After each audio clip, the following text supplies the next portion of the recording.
I'm here at the highest of 7 hills where there's a new funding going towards student success and faculty recruitment and retention.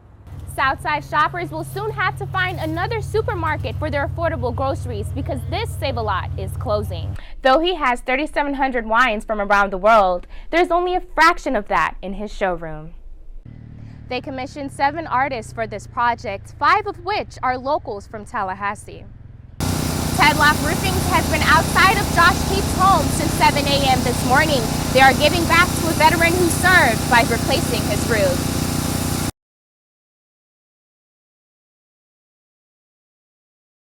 After months of anticipation, the doors of 2 new restaurants are finally open.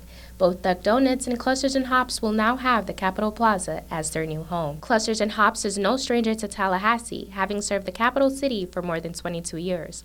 Owner Ken Stills decided it was time for a change, moving the shop to Thomasville Road. When you close down a place 24 years and you start a new chapter, it gets tricky. You don't know if you've done the right thing.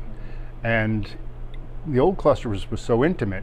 I had to keep it, very similar, but with a lot more space. Clusters and Hops is a retail store as well as a restaurant. While the menu is still a work in progress, Steele says they are offering charcuterie boards, mac and cheese variations, and gamey meats like duck and elk. As for your wines, well, they can be sold by the glass or by the bottle. Though he has 3,700 wines from around the world, there's only a fraction of that in his showroom. Just steps away is Duck Donuts. The franchise is the first of its kind to be opened in Tallahassee. Owner and Army veteran Timothy McGrew has been working to get it off the ground. 34 years in the military, and this has probably been one of the most challenging projects that I've done. Making donuts first to order. People seem to really enjoy the donuts. I mean, who can complain about getting a warm, delicious donut every time you come in?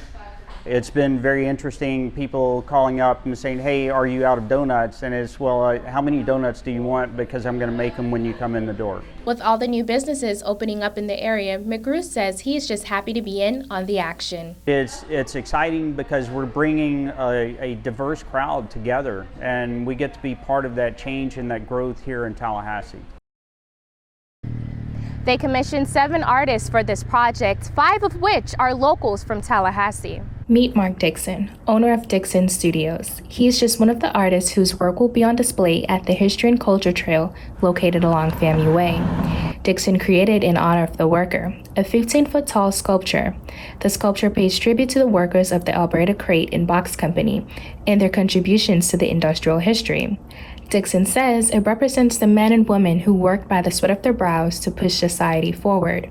In one hand they have a gear, which is sort of a grasp of industry, it's symbolic. And in the other hand, they're holding, that abstract crate or, something that represents what they created. Of course, in that are the names from the streets that are no longer there. Weighing just under 1,000 pounds and made of aluminum, it's quite the statement piece. The area where it is needs to have something. You can build a piece of sculpture and it looks really big inside. And then you get it outside next to a pine tree and you go, man, that's small. Mm-hmm. Or you get it outside and it gets small real fast. So having it at that 15-foot scale gives it some gravitas. In 2016, Blueprint Intergovernmental Agency began constructing the History and Culture Trail. Blueprint's project manager, Tatiana Daguillard, says the goal is to commemorate the experiences of the community members and preserve their history through these monuments.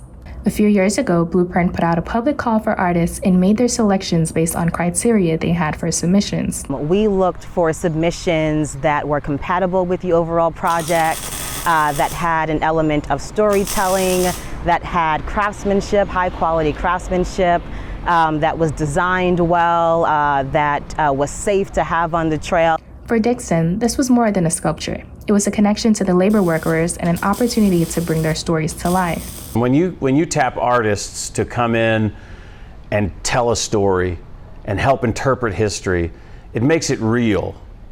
And it brings something that's on the pages and maybe in writing into reality so that the viewer and that the public and everyone can see it and conceptualize it and understand it. As far as future projects, Dixon just finished a piece for the city of Seagrove, which pays homage to the life of a blue heron. He also urges community members to go out and support local artists.